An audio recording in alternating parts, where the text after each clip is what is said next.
Start. बच्चों, आज हम जो नया प्रैक्टिकल करने जा रहे हैं उसका उद्देश्य आपके सामने है। विभव मापी की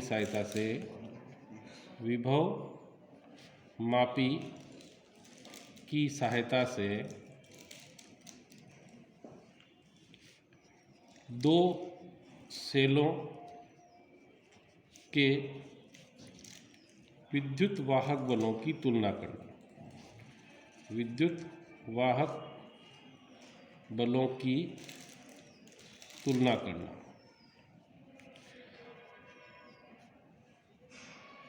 आप लोगों के सामने हमारा उद्देश्य क्लियर है। अब हमको इस प्रयोग को करने के लिए कौन कौन से उपकरण आवश्यक होते हैं उनको अपन लिखेंगे और बताते भी जाएंगे। आवश्यक उपकरण। तो प्यारे बच्चों, सबसे पहले इसमें विभव मापी चाहिए। तो ये आपके सामने रखा हुआ है, ये विभव मापी है।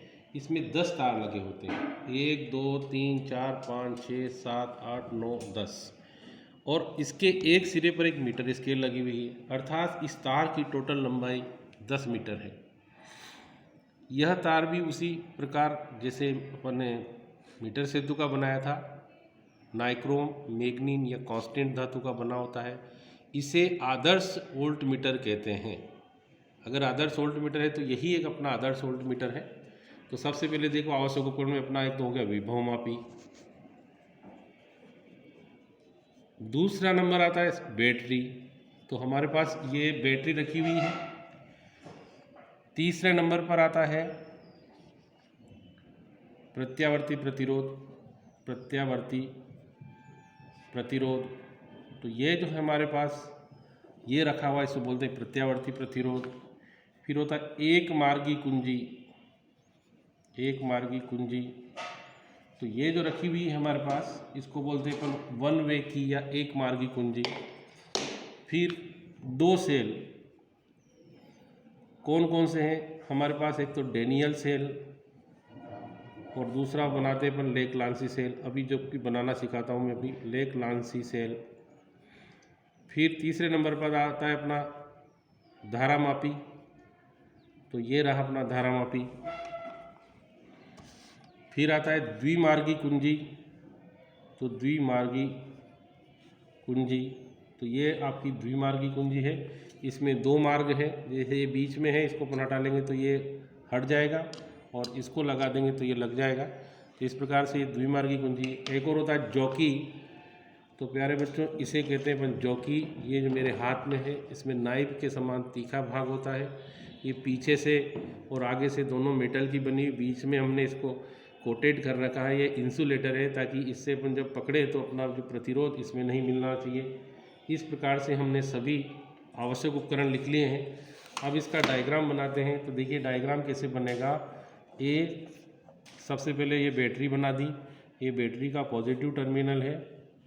यहाँ मैंने एक मार्गी कुंजी जोड़ी और ये मैंने रिहोस्टेट, जिसको प्रत्यावर्ती प्रतिरोध बोलते हैं, वो जोड़ दिया। जोड़ने के बाद यहाँ पर मैंने ऐसे विभव मापी कि 10 तार को एक बिंदु, जैसे ये दो बिंदु है, एक बिंदु ये और एक बिंदु ये, तो सभी को मैंने एक सीरीज में कर लिया। ये ए पॉइंट मान लिया और ये बी पॉइंट मान लिया। ये माइनस है, ये कुंजी है, ये बैटरी है और ये प्रत्यावर्ती प्रतिरोध है। फिर आगे अब जिन सेलों के विद्युत वाहक बलों की तुलना करना, उसको एक को यहाँ कनेक्ट किया, दूसरा भी यहीं से लिया और इसको यहाँ कनेक्ट कर लिया। फिर इसके बाद हमने यहाँ पर देखिए एक कुंजी जोड़ दी, द्विमार्गी कुंजी, और यहाँ धारा मापी जोड़ा और ये अपन ने एक जॉकी को जोड़ करके यहाँ कनेक्ट कर दिया। तो ऐसे इसका अपन को परिपथ बनाना है। सिद्धांत लिखने में कैसे लिखेंगे, देखो सिद्धांत कैसे लिखेंगे। सिद्धांत माना लेक लांसी सेल का विद्युत वाहक बल E1 तथा संतुलन बिंदु की दूरी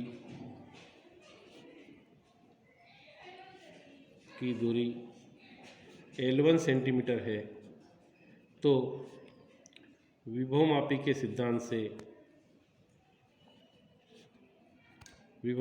सिद्धांत से E1 बराबर रो L1, इसको समीकरण नंबर 1 दे देंगे।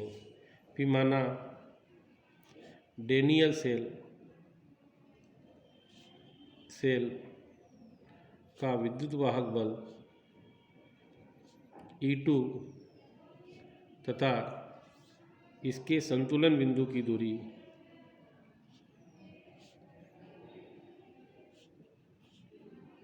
L2 सेंटीमीटर है, तो विभवमापी के सिद्धांत से E2 बराबर रो L2, समीकरण 2, 1 में 2 का भाग देने पर 1/E2 बराबर रो L1/रो L2, इससे ये क्रॉस हो जाएगा, E1/E2 बराबर L1/L2। ये हमारा सिद्धांत और सूत्र हो गया। अब इसकी प्रेक्षण सारणी बनाते हैं। तो बच्चों, प्रेक्षण सारणी भी बड़ी आसान बन जाती है। प्रेक्षण सारणी सबसे पहले क्रमांक, फिर यहाँ लिखेंगे डेनियल सेल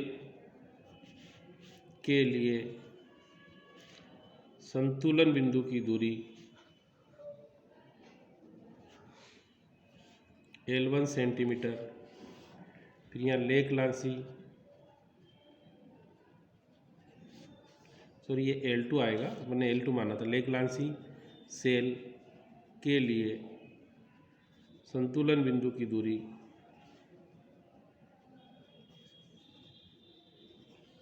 L1 सेंटीमीटर, फिर यहाँ पर E1/E2 बराबर L1/L2। यहाँ तक अपन को ये लिखने का काम हो गया है। अब हमको रीडिंग लेना और कनेक्शन कैसे करना, ये मैं आपको भी बताता हूँ। अब हम सबसे पहले डेनियल सेल को कैसे बनाते हैं, इसके लिए मैं आपको बता रहा हूँ। ये मेरे हाथ में जो है, ये अमोनियम क्लोराइड या NH4Cl है। इस NH4Cl को, ये जो जार रखा हुआ है, इसमें पानी भर रखा है शुद्ध, इस पानी में हम डाल देते हैं। ऐसे इसमें जितनी आवश्यकता होती है उतनी डाल देते हैं।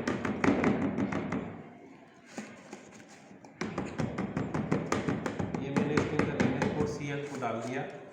NH4Cl को डालने के बाद ये मेरे पास एक एनोड है। इस एनोड में ये कार्बन की छड़ है। इस कार्बन की छड़ को मैंने जो अपने रोड का जो टुदा कार्बन आता है उससे बंद कर दिया। इसके पूरे के अंदर इस छड़ नीचे तक है और इसमें मैंने MnO2 प्लस कार्बन चूर्ण को भर रखा है। रखने के बाद इसको जैसे ही अंदर डाला ये एनोड का कार्य करेगी। और एक ये जो दूसरी छड़ है, ये Zn, जिसे अपन जिंक बोलते हैं, इसके ऊपर अपने ये जिंक की छड़ है। जैसे इसको अपन इसके अंदर रखेंगे तो ये जो है कैथोड का कार्य करेगी। इस प्रकार से ये हमारा जो है लेक-लांसी सेल बनकर कंप्लीट। टेस्ट करना चाहें तो अपन गैल्वेनोमीटर की सहायता से भी अपन इसका टेस्ट कर सकते हैं, हमारा सेल कंप्लीट हुआ या नहीं, ये आप इसको देख सकते हैं। देखिए, हमारी जो सबसे पहली सावधानी जो अपन ने प्रैक्टिकल में लिखी होगी वो है सभी पेज अच्छे से कसे होना चाहिए। तो हमारा कोई भी कनेक्शन लूज नहीं होना चाहिए। यदि आपका कनेक्शन लूज हुआ तो कभी भी आपकी रीडिंग सही नहीं आएगी, आप बार बार परेशान होते रहेंगे। इसलिए आपको सभी कनेक्शन बहुत टाइट करना चाहिए। एक तार हमने ये लिया, दूसरा तार ऐसे लगाएंगे। लगाने के बाद जब इसका कनेक्शन अपन गैल्वेनोमीटर या वोल्टमीटर से करते हैं तो हमें मालूम पड़ जाएगा कि हमारा सेल बनकर कंप्लीट है।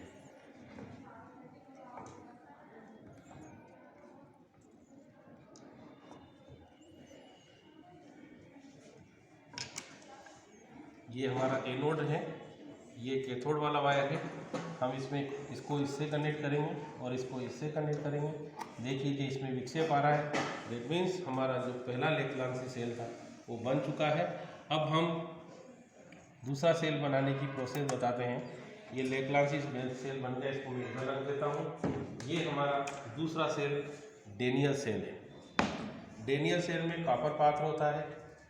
कॉपर पात्र में हम CuSO4 जिसको कॉपर सल्फेट या नोसादर भी कहते हैं, सॉरी कॉपर सल्फेट कहते हैं, इसको इसके अंदर डाल देते हैं। क्रिस्टल में होता है ये, कॉपर सल्फेट को डाला। इसके बाद ये एक सरंध्र पात्र है। सरंध्र पात्र चीनी मिट्टी का बना होता है। इसमें छोटे छोटे से बिल्कुल छोटे छोटे से छिद्र होते हैं। इसको इसके अंदर डालेंगे। डालने के बाद इसमें तनु H2SO4 दैट मीन्स इतना SO4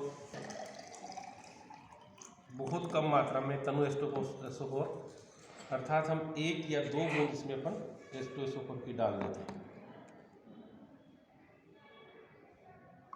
ये हमारा लेक्लांसी सेल बनकर डेनियल सेल बनकर कंप्लीट है। अब हम क्या करेंगे, इसको भी कनेक्शन करेंगे। जैसे ये हमारे पास इसमें जेडन की छड़ है, जेडन की छड़ का संबंध एक तार से कर दें और इस जेडन की छड़ को इसके अंदर रखेंगे। दूसरा एक तार और लेंगे, उसका संबंध हम इस कॉपर पात्र के साथ करेंगे। कॉपर पात्र में देखिए यहाँ पर एक स्क्रू लगा हुआ है, जिसके साथ अच्छा टाइट, जितना टाइट हो सके उसके साथ इसको कसेंगे ताकि हमारा कोई भी कांटेक्ट लूज़ नहीं हो। प्रैक्टिकल में करते समय लूज़ कांटेक्ट होंगे तो हमें बहुत समस्याएं आती है।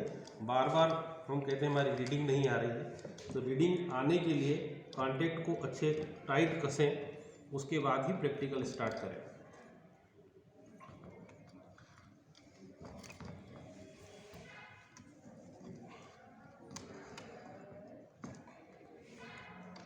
ये दूसरा सेल बनकर तैयार है। अब देखें क्या ये अपना सेल कंप्लीट है, रीडिंग दे रहा है या नहीं दे रहा है। ये इसका कैथोड है। कैथोड को ऋण सिरे से जोड़ेंगे गैल्वेनोमीटर के और एनोड को धन सिरे से जोड़ेंगे।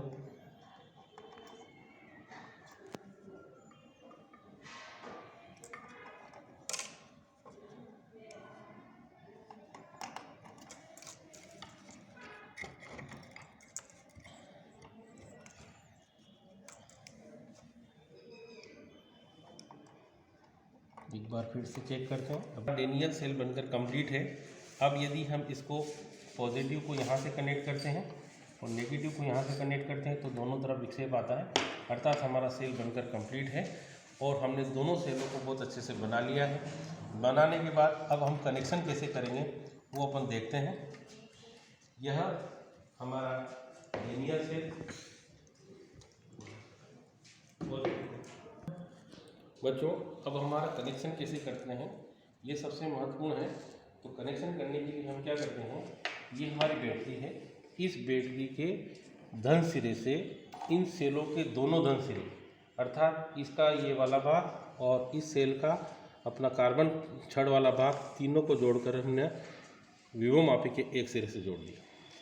फिर इन दोनों सेलों के ऋण सिरे जो थे, जो अपने जिंक की छड़ से आते हैं, अपने द्विमार्गी कुंजी के ए और बी भाग से जोड़कर बीच में से एक तार जोड़कर गैल्वेनोमीटर जोड़ा और गैल्वेनोमीटर के इस सिरे को अपने एक जॉकी से जोड़ दिया। इस प्रकार से ये हमारा द्वितीय परिपथ कंप्लीट हुआ। प्राथमिक परिपथ के लिए हम क्या करते हैं, इसके ऋण सिरे को, ये एक मार्गी कुंजी है, इससे कनेक्ट करते हैं। ये रिहोस्टेट है, उससे कनेक्ट करते हैं और रिहोस्टेट के एक वाले इस भाग को यहाँ से कनेक्ट कर देते हैं। इस प्रकार से हमारा जो दूसरा भाग है, प्राथमिक परिपथ जिसको कहते हैं, वो भी कंप्लीट हो गया है। अब हमारा परिपथ सही है या नहीं है, इसके लिए हम क्या करेंगे, इस जॉकी को ए सिरे से स्पर्श करवाएंगे। तब हमारे ए सिरे से स्पर्श करवाने पर हमने देखा कि धारामापी में विक्षेप एक दिशा में आया। फिर बी सिरे से स्पर्श करवाने पर देखा धारामापी में विक्षेप दूसरी दिशा में आया। अर्थात हमारा परिपथ बिल्कुल कंप्लीट है। अब हम प्रैक्टिकल करने के लिए तैयार हैं। प्रैक्टिकल करने के लिए तैयार है तो हमें मेरी काफ़ी भी चाहिएगी। उसमें लेने के लिए बच्चों क्या करते हैं, ये अपन ने सारणी बना रखी है। इस सारणी में हम सबसे पहले एक सेल को जोड़ते हैं। एक सेल को जोड़ने के लिए सबसे को जोड़ेंगे, तो लेक्लांसी सेल को जोड़ने के लिए ये जो दो की हैं, इनमें से एक की को बाहर निकाल देंगे। अब हमारा कनेक्शन केवल डेनियल से लेक्लांसी सेल के साथ है। अब लेक्लांसी सेल के लिए संतुलन बिंदु निकालेंगे। तो कैसे निकालेंगे, फिर से ए पर स्पर्श करवाया, बी पर स्पर्श कराया, दोनों बार विपरीत दिशा में विक्षेप प्राप्त हुआ। अब क्या करेंगे, धीरे धीरे देखते जाएं ये इस पर स्पर्श करवाया, फिर इस पर स्पर्श करवाया, फिर इस पर स्पर्श करवाया, फिर इस पर करवाया, फिर इस पर, फिर इस पर। तो ये दोनों तार ऐसे हैं जहाँ पर हमको शून्य विक्षेप प्राप्त होगा। तो अब क्या करें, जैसे हमने इसको इधर बढ़ाया, नहीं मिला, धीरे धीरे हम टच करते जाए, रगड़ के नहीं चलाना है, अपनी शर्त भी है, सावधानी भी है, ऐसे स्पर्श करवाते चले जाएंगे। जा रहे हैं हम धीरे धीरे। देखो मेरे हाथ के साथ साथ गैल्वेनोमीटर में विक्षेप आएगा। यहाँ तक आ गए, फिर इधर चलें और यहाँ देखिए हमारा विक्षेप गैल्वेनोमीटर में जो आया है वो कितना आ गया है। अब अपन ए सिरे से गिनेंगे। तो बच्चों देखिए 1 2 3 4, ये 5 तार हमारे पूरे 5वें तार पर जाकर के हमको शून्य विक्षेप की स्थिति प्राप्त। तो देखो 400 कंप्लीट हो चुके हैं और यहाँ से गिनेंगे तो इस बिंदु से अगर देखेंगे तो 406 सेंटीमीटर, अर्थात हमारे L1 की दूरी आ गई 406 सेंटीमीटर। फिर दूसरी बात, अभी हमने डेनियल लेक्लांसी सेल के लिए किया था, अब लेक्लांसी सेल की हटा देंगे, अब डेनियल सेल को कनेक्ट करेंगे। जैसे हमने ये की लगा दी, हमारा डेनियल सेल सीरीज में जुड़ गया है। फिर वापस वही प्रोसेस, हम इसको इस बिंदु पर स्पर्श करवाएंगे और इसको इस बिंदु पर स्पर्श करवाएंगे। दोनों बार हमारा विपरीत विक्षेप मिल रहा है। तो अब हम इसको वापस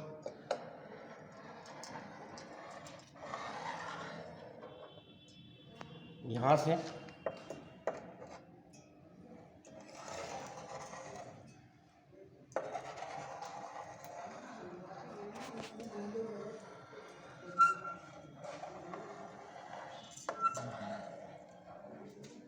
फिर इस पर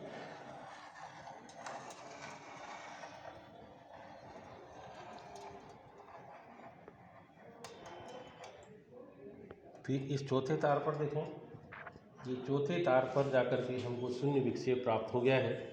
मतलब 3 तो कंप्लीट हो गए हैं और चौथा, तो 310 हमारे मान आ गया। अब अपन क्या करेंगे, इसका कैलकुलेशन करेंगे।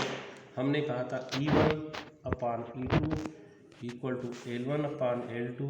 तो E1 बटा E2, L1 का मान है 406 बटा 310, डिवाइड करेंगे। तो हमने जब डिवाइड करके देखा तो हमारा पहला जो पॉइंट आया 1.30 आ गया है। अब फिर वापस हम उसी प्रोसेस को फिर से दोहराएंगे, फिर वापस इस कुंजी को इसमें लगाएंगे ताकि हमारा लेक्लांसी सेल कनेक्शन में आ गया।